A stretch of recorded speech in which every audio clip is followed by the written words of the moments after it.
जय श्री सीताराम, जय श्री राधे।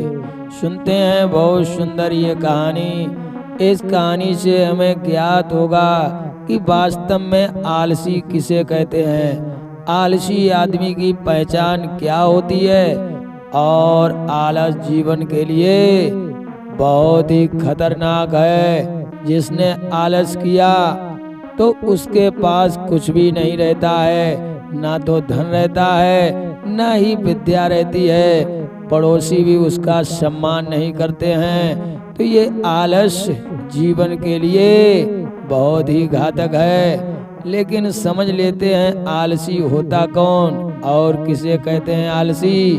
तो आप बने रहिए हमारे गुरु ज्ञान दर्पण चैनल पर, क्योंकि अगर आप नए हैं तो लाइक और सब्सक्राइब अवश्य कर लें। इस चैनल के माध्यम से आप प्रतिदिन नई नई कहानियाँ सुना करेंगे।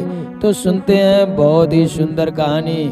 एक राजा ने अपने मंत्रियों को बुलवाया और सभी मंत्रियों को इकट्ठा किया।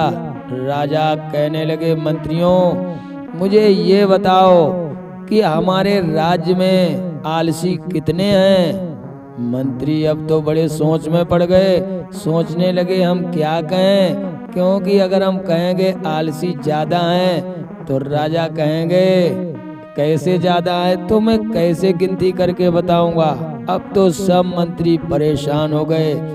एक मंत्री बहुत ही होशियार था, कहने लगा महाराज हम बता देंगे आलसी कितने हैं अपने राज्य में। तो राजा बड़े प्रसन्न हुए और कहने लगे बताओ।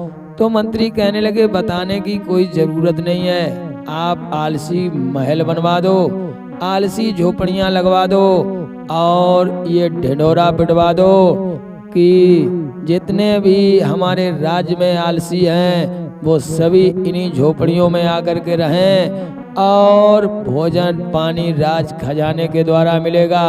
इतना ढिंढोरा पिटवा दो, महाराज पता लग जाएगा कि कौन आलसी है। राजा बहुत प्रसन्न हुए और बहनों भाइयों राजा ने ऐसा ही किया। तो इन्होंने ढिंढोरा पिटवा दिया कि आलसी हमारे राज्य में जितने भी हों वो आकर के हमारे राज्य के पास झोपड़ियों में रहें, आराम से दाना पानी खाएं, किसी बात की चिंता नहीं है।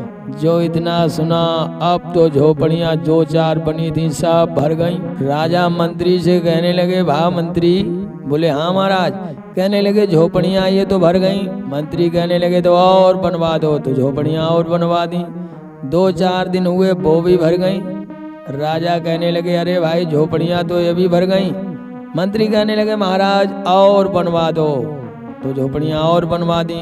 हजारों की संख्या में झोपड़ियां तैयार हो गईं। लेकिन 2-4 दिन कटे झोपड़ी भर जाए, अब तो सभी झोपड़ियां भर गईं।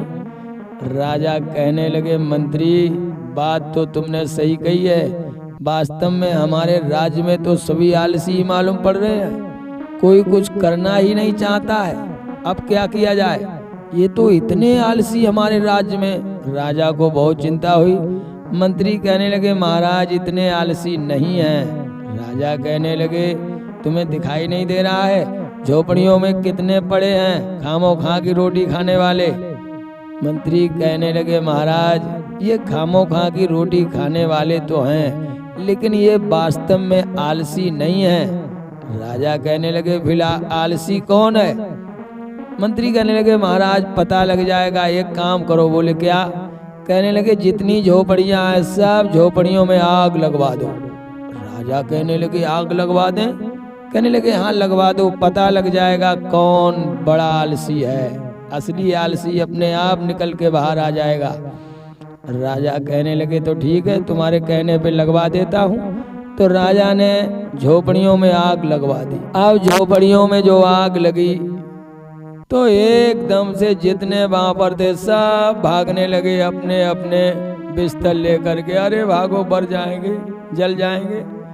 तो सब भाग गए, लेकिन 2 उसमें बने रहे। फिर भी राजा ने देखा अरे इसमें तो 2 अभी हैं, ये भाग नहीं रहे हैं। मंत्री कहने लगे देख लो महाराज।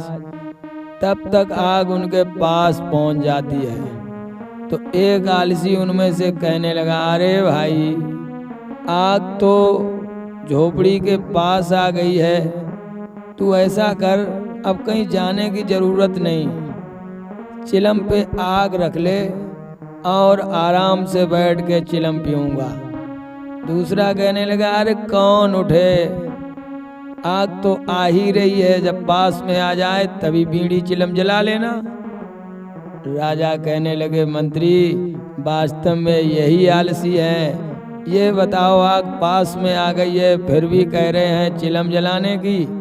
तो राजा समझ गए वास्तव में आलसी यही है। तो बहनों भाइयों, कहानी सुंदर लगी हो तो हमारे गुरु ज्ञान दर्पण चैनल को लाइक और सब्सक्राइब अवश्य करें। सभी भक्तों को जय श्री राधे, जय श्री सीताराम।